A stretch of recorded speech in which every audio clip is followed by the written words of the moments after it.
what you should be seeing here is the evil bush, coca. I'm sorry, no, this is the wrong evil bush. The other one. Yeah. There he is. This guy.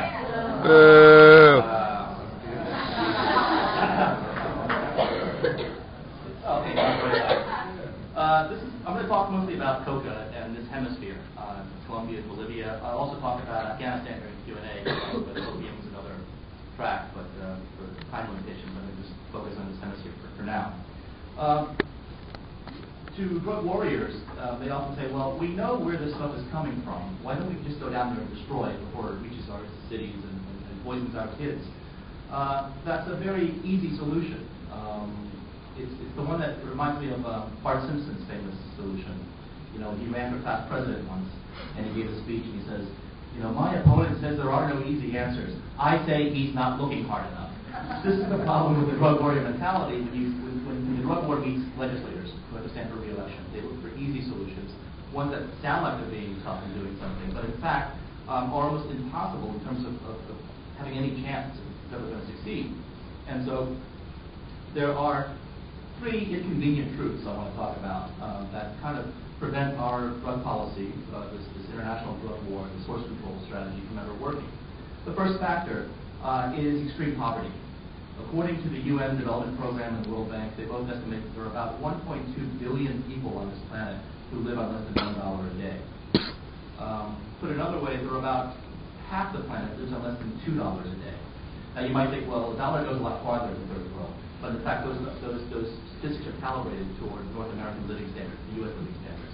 So if this costs me $1, this is all the money I get in a day for food, housing, transportation, healthcare, buying fertilizer and seeds, and all the things that you need to survive. So there are simply too many people on this planet who can put a seed into the ground and come up with a way of making a living. This is a nighttime surveillance photo from NASA, and it measures where light output. So it's skewed towards societies that have access to electricity, but it gives you a sense of where the major population centers are. There's a lot of ungoverned space. A lot of places in this world where there's not a lot of law enforcement telling you can't do things. We're trying right now in the United States to eradicate coca from this part of Colombia. And you can see it's all dark here. It's very little state presence. This is, in fact, all suitable growing area. South America. This is all in sub-Saharan Africa. Indonesia used to be a major exporter of cocaine before World War II. There were coca plantations on Iwo Jima, on Taiwan, on Hawaii. It's not just an Andean phenomenon. It'll grow in many different soils, many different climates, as long as it doesn't freeze. It'll grow in the jungle forests of the Amazon basin, where the soil is too acidic for other crops to really flourish. It'll grow in the hillsides of the Andes.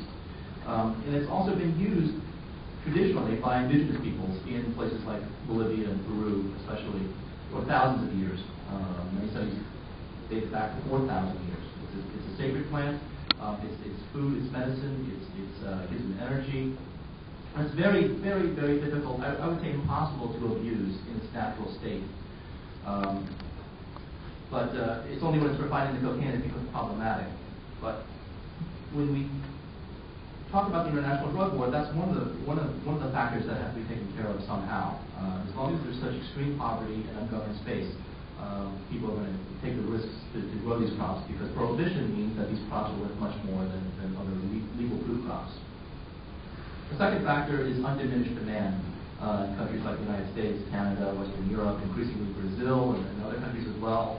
Countries that have a hard currency to back up the demand internationally for these drugs, which basically assures that there are, when you have an inexhaustible reservoir of poor peasant farmers around the world who will take the risk to grow these things, and rich people in industrialized countries will pay the money for it. And then the fact that we don't have, in the United States, sufficient treatment resources for treatment on request. People who actually want to get off drugs. Not even talking about the ones who are caught by the police and sentenced to the court. I'm talking about people who go to a treatment center and say, I need help to stop. And we often tell them, check back 4 or 6 months from now, maybe we'll have a treatment slide that agrees at that time.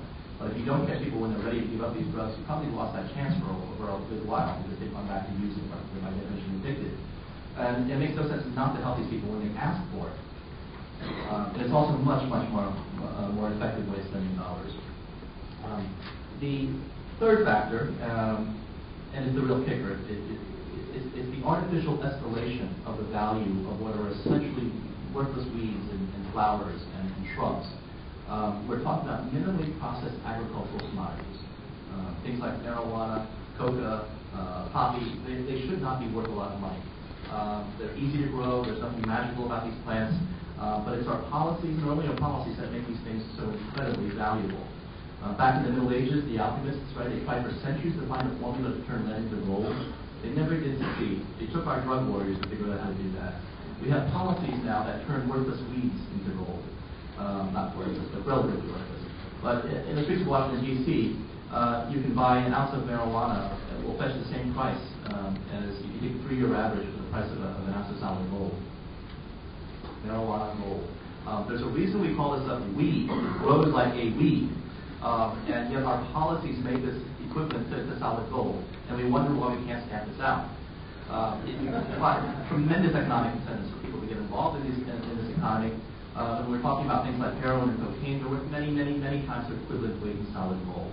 So these three things, extreme poverty, high demand, and prohibition economics, come together to create a perfect storm of forces that are almost impossible to stop. Nonetheless, we're trying to stop it. This is our main instrument of policy in Colombia. It's not allowed in Peru or Bolivia by local law. It's just too monstrous a policy. And the Afghan government has fought this off up until now. The United States would very much like to spray in Afghanistan. But it would be disastrous, as it has been in Colombia. Colombia is the second most biodiverse country in the world.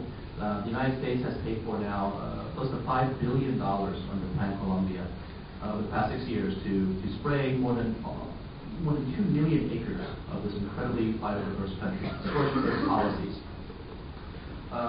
And I'll show you briefly what it looks like. This is a view of the southern province of Putumayo, Colombia, a place I go every year. In fact, I think another group down to Putumayo this August if you're interested.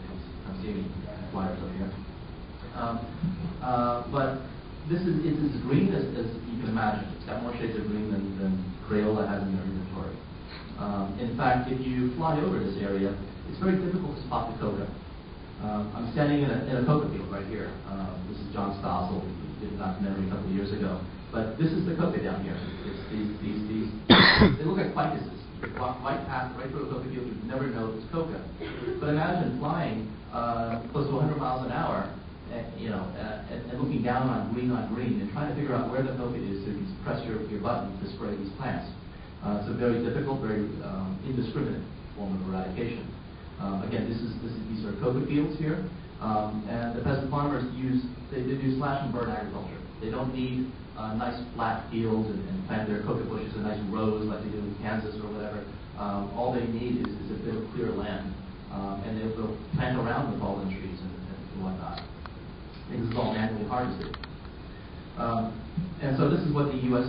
claims to be doing in Colombia, flying at very low levels, basically head top level, and spraying only coca plants. But because this is a conflict zone, the guerrillas like to shoot these planes, and also the paramilitary, people don't like being sprayed down there. These pilots instead have to fly at much higher altitudes. And as a result, this chemical spray gets caught in the winds. It turns into a giant gas cloud, and the winds pick it up and carry it all over the place, and it wipes out all kinds of food crops as well as drug crops. This is some of the scorched earth policy you're seeing here. Again, no coca on this farm. Fish ponds have been poisoned, and everything else is brown. And this is in the Amazon basin. It's going to be green. This is a very lush area. This is an agricultural school in Putumayo, Colombia. This is where international organizations fund this to teach people to grow other crops besides coca. Guess what? We sprayed that as well. Monsanto, the manufacturer of the herbicide, says don't let your livestock graze on these lands after they've been sprayed. But if you're making a couple dollars a day at most, you don't have the resources to build expensive corrals and buy alternative feeds for your animals when the spray planes come. And this is a farmer who's been tracking for 5 years now. This is the 4th time she's been sprayed. She didn't grow any coca. In fact, she did exactly what the U.S. government asked her to do, which is to tear up the coca fields and plant alternative millet crops. We sprayed her 4 times, 3 times directly and 1 time through aerial drift. And this is the 4th time she's been sprayed. A week afterwards, I ran into her.